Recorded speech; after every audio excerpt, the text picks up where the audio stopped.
Thunderstruck in Sydney, a high-voltage history of AC/DC.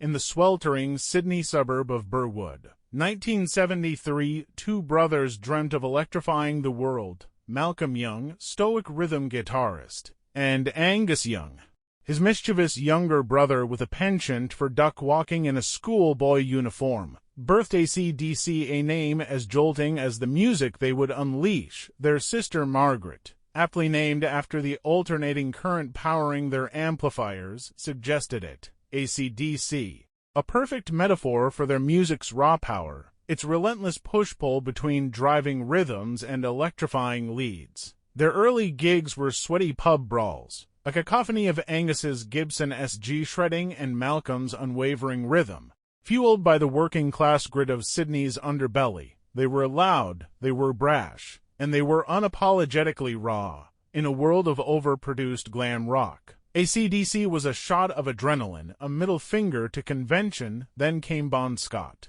a charismatic whirlwind with a sandpaper voice and eyes that danced with mischief. He was the missing spark, the lightning rod that channeled the band's energy into anthems for the disenfranchised. High Voltage, TNT, and Highway to Hell became rallying cries, odes to a life lived loud and fast, even if it meant flirting with the devil. The world was their dance floor, and Angus, a schoolboy demon prince, led the charge. But life, like an unpredictable guitar solo, doesn't always follow the set list. In 1980, tragedy struck. Bon Scott's flame flickered and died out too soon. Grief threatened to drown the band's thunder, but they refused to be silenced.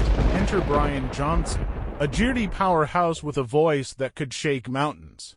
Back in Black, their defiant response to loss became the second best-selling album of all time, a testament to AC/DC's resilience and the indomitable spirit of rock and roll. The 80s and 90s were a blur of stadiums. Anthems like Thunderstruck and You Shook Me all night long blasting from megastacks, and Angus's Duckwalk becoming as iconic as a schoolboy outfit. They were an unstoppable force, a juggernaut of riffs and rhythm, proving that AC/DC wasn't just a band.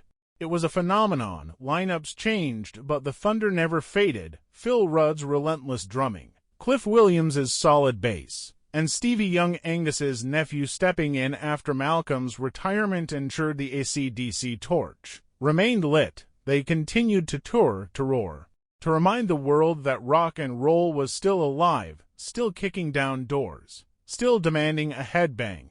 AC/DC's legacy is etched in sweat and screaming guitars. They inspired countless bands, their music a soundtrack to generations of headbangers and air guitarists.